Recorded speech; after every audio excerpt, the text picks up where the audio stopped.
itu bertentangan dengan undang-undang. Tapi saya mengatakan begini, harus baca undang-undang lain. Undang-undang lain itu lebih tinggi sumbernya UUD 45, yaitu Presiden memberikan gerasi, amnesti. Jadi sebenarnya ya bahasa Pak Prabowo kan bahasa menjelaskan satu kepada rakyat, agar rakyat mengerti. Ya, tapi follow up-nya tentu adalah satu langkah hukum yang diambil oleh pemerintah. Yang saya sudah jelaskan kemarin bahwa orang presiden itu kan ya, di satu pihak memang undang-undang pidana korupsi mengatakan bahwa pengembalian kerugian negara itu kan tidak menghapuskan sifat pidana dari perbuatan itu yang mungkin ditanya kan.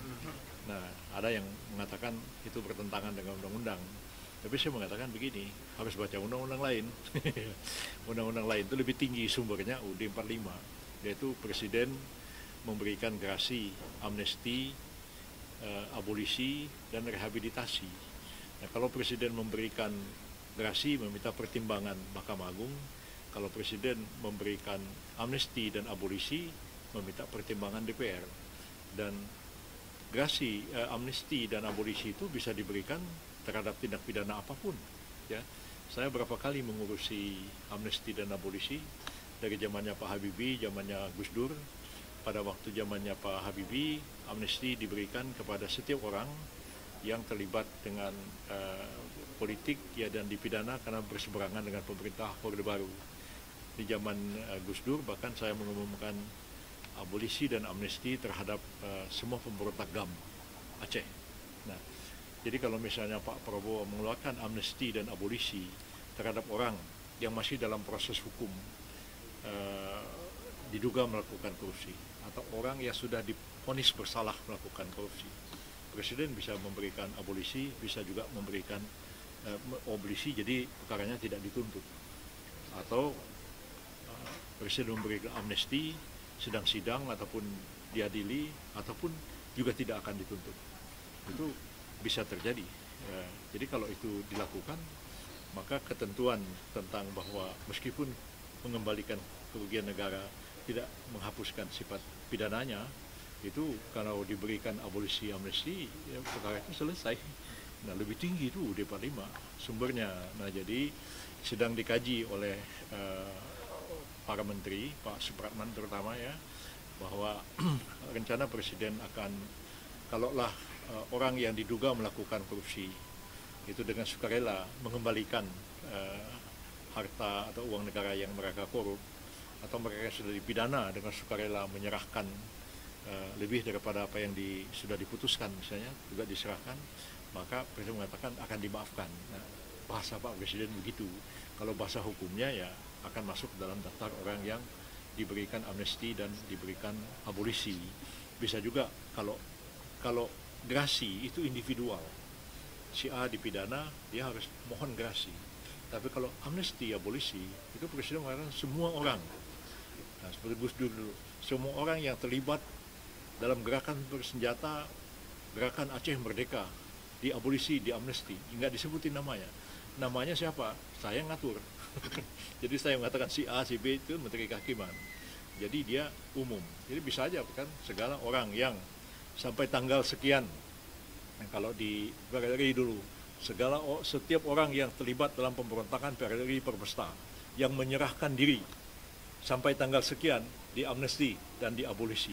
Itu nah, kalau misalnya Pak nanti keputusan kalau apa namanya amnesti dan abolisi itu pakai Kepres. Jadi Kepres mengatakan misalnya ya 1 Agustus tahun 2025 ya, barang siapa yang terlibat korupsi ini mengembalikan hartanya dinyatakan diabolisi. Nanti nama-namanya kita yang susun berdasarkan data yang kita miliki. Gitu. Jadi ya kalau bahasa Pak Prabowo ya mengatakannya akan dimaafkan. Ya, tentu prosesnya adalah pemberian amnesti dan abolisi, ya. Prof, yang 44 terkait dengan ini, kan terkait dengan napi ini narkotika. Jadi kan yang akan diamnesti abolisi itu kan beberapa kriterianya sedang kita bahas, antara lain adalah anak-anak muda yang usia produktif dan mereka ini adalah pengguna bukan pengedar. Nah, jadi Pak Presiden berempat orang seperti ini kan mestinya nggak dipenjara, tapi undang-undang kita memenjarakan mereka. Nah, Presiden mau memberikan amnesti terhadap mereka. Nah, karena usia muda dan produktif, ya Pak Presiden maunya, kita kan bilang begini, kan orang ini kan harus direhabilitasi. Nah, kalau misalnya di amnesti terus keluar nggak dia apa-apain, kan kita yang disalahin sama masyarakat. Ngapain sih ada orang bikin resah orang sekampung kan begitu. Nah, karena itu harus ada penyaluran. Mereka ini adalah sekaligus direhabilitasi dan sekaligus disalurkan usia produktifnya itu. Maka Presiden akan merekrut mereka itu dalam komponen cadangan yang militer begitu. Tapi ini bukan militaristik, ini the military way. Bukan militarism, itu hal yang berbeda. Kalau militarism itu betul-betul kita menggunakan militer betul, tapi kalau military way itu kita menggunakan cara-cara militer untuk menyelesaikan sesuatu. Bisa aja perusahaan company yang besar dia menggunakan military way, bisa aja. Jadi anak-anak ini yang muda-muda ini dilatih disiplin, dilatih baris berbaris segala macam ya, dan kemudian diterjunkan ke daerah-daerah yang sekarang ini menjadi program pemerintah. Karena pemerintah mau swasembada pangan dan itu membuka perkebunan di Papua dan juga di Kalimantan beberapa juta hektar. Nah, mereka yang sudah dilatih Komcat ini bisa diterjunkan ke sana kalau mereka berminat, ada pekerjaan, ada ini. Nah, itulah maksud Pak Prabowo itu disalurkan ke sana. Sekaligus mereka direhabilitasi. Tapi kayaknya kan harus sehat, tidak? Siapa yang meletakkan senjata dan menyerahkan senjatanya kepada Tentara Nasional Republik Indonesia tanggal sekian dan mengucapkan sumpah setia kepada Republik Indonesia, maka diberi amnesti. Jadi ada syarat. Jadi kalau misalnya Komcat memang tidak wajib bagi warga negara yang lain.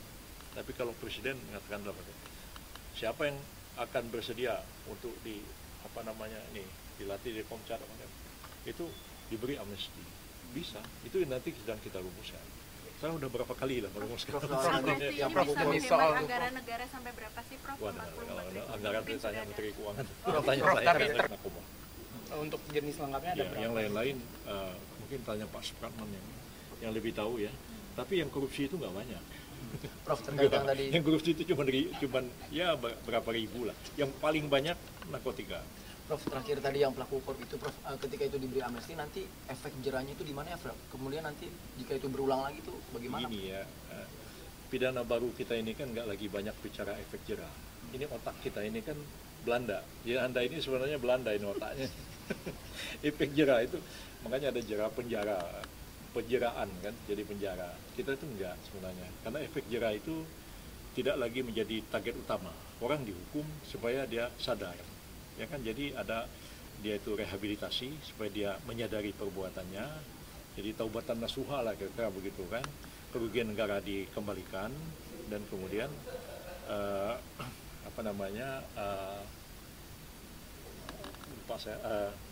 kerugian negara dikembalikan, orangnya dipidana, ada begitulah kira-kira. Nah, kenapa kan kita efek jerah supaya nggak ngulang lagi? Coba ambil contoh misalnya, kenapa dia korupsi? Karena dia jadi bupati. Korupsi kan terkait sama jabatan, ya kan? Kenapa dia disuap? Ya karena dia pejabat. Begitu dia dipidana, terus 5 tahun misalnya, 10 tahun, supaya dia jerah tidak mengulanginya. Bagaimana mengulangi? Dia kan bisa melakukan itu kalau dia jadi bupati. Kalau dia supir ojek, masa dia mau disuap? Saya menyuap supir ojek. Jadi kan dia berpikir seperti itu.